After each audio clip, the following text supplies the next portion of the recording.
लालकुआं तहसील में तैनात पटवारी इकबाल अहमद ने अपने सरकारी अधिकारियों पर मानसिक उत्पीड़न का आरोप लगाया। उन्होंने कहा कि उनके साथ सरकारी नियमों की अवहेलना करते हुए लगातार परेशान किया जा रहा है। उन्होंने बताया कि उनका रजिस्ट्रार कानूनगो के पद पर पदोन्नति करते हुए उन्हें नैनीताल तहसील भेजने की कार्यवाही नियमों को ताक पर रखकर की जा रही है। उन्होंने कहा कि उच्च न्यायालय में मामला विचाराधीन है और उसका जो भी निर्णय होगा वह उन्हें मान्य होगा। बावजूद इसके उन्हें जबरन मानसिक उत्पीड़न का शिकार बनाया जा रहा है।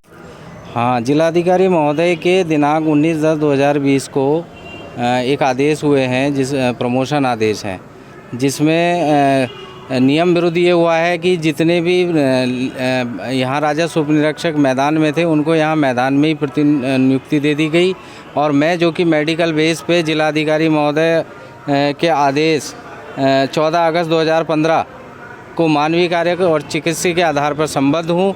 मेरे घुटने का ऑपरेशन हुआ है सर गंगाराम हॉस्पिटल में, जिस आधार पर मैं यहाँ संबद्ध था। और मेरी सेवा 12 साल की सेवा जो मेरी थी पहाड़ी क्षेत्र की थी, दूरस्थ क्षेत्रों की थी, तहसील धारी, तहसील नैनीताल।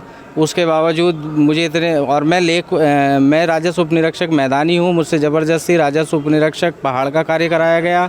ओबीसी के 4 पद थे, जिसमें दो पद मैदानी में मेरा था, एक को तो मैदान तहसील में भेजा गया। हाँ, जैसे ही आदेश 19/10 को आदेश हुआ तो व्हाट्सएप के आदेश से ही रात में एक रिलीविंग ऑर्डर बना दिया गया और चार्ज लेने के लिए एक लेटर बना दिया गया। और संबंधित जिनको फेवर करना था उनको तुरंत आदेश दे के वहाँ 2 घंटे के अंदर जो है उनको वहाँ ज्वाइन करा दिया गया, जो कि नियम विरुद्ध है। क्योंकि जो जिलाधिकारी महोदय का आदेश है, उस आदेश के आने के बाद उप जिलाधिकारी हल्द्वानी के उसमें अनुमोदन होना था। उसके बाद जो है राजस्व उपनिरीक्षकों को ज्वाइन करना था, उन्हें उतना समय दिए जाना था नियमावली के अनुसार। कम से कम 15 दिन का समय होता है। तुरंत वन डे नियुक्ति करा दी गई है इस मामले में। हाँ, जब मैंने देखा कि मुझे कहीं नहीं आया, मैंने अधिकारियों से गुहार लगाई, मेरी किसी ने नहीं सुनी। मेरे मेडिकल जिस आधार पे इन्होंने मुझे यहाँ ज्वाइन कराया है, इन्हें सब मालूम है, संबद्ध किया है। उसके बावजूद भी मुझे ज़बरदस्ती तहसीलदार महोदय द्वारा दबाव बनाया जा रहा है कि कोर्ट में क्यों गए हो, और तो हम तुम्हें यहाँ ज़बरदस्ती रिलीव कर देंगे, जब रिलीव हो जाओगे तो तुम्हारी जो है रीट खुद ही ख़त्म हो जाएगी। जबकि माननीय उच्च न्यायालय नैनीताल द्वारा इनको 3 सप्ताह में जवाब देने के आदेश हुए हैं कि अपना प्रत्युत्तर प्रस्तुत करें।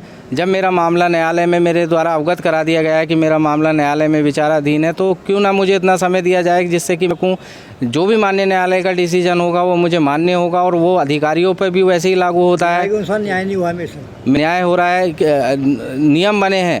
अगर किसी व्यक्ति का प्रमोशन होता है तो फोरगो नियमावली 2020 बनी है, जिसमें जो है अगर समिति 15 दिन का समय देगी उस व्यक्ति को डिसीजन लेने के लिए, फोरगो करने के लिए।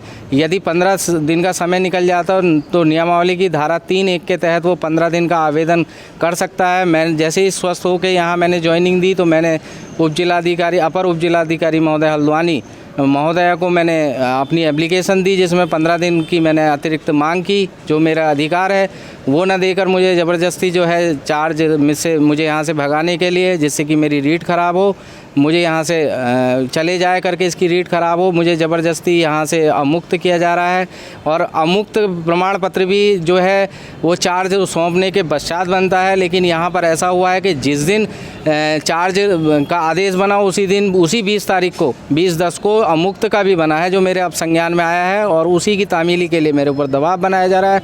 मेरा नियम विरुद्ध, हाँ, ये काम नियम विरुद्ध हुआ है। दूसरा, जब मेरी सैलरी 20 को अध्याचन जाने के बाद ट्रेजरी से पास हो गई थी और मेरे पास SMS आ गया था, तो फिर इन्होंने मुझे प्रत्याड़ित करने के लिए मेरी सैलरी वापस मंगा ली ट्रेजरी से। लेकिन उस समय तक मेरे पास 29 तारीख को मैसेज आ चुका था कि तुम्हारी सैलरी ड्रॉ हो गई है।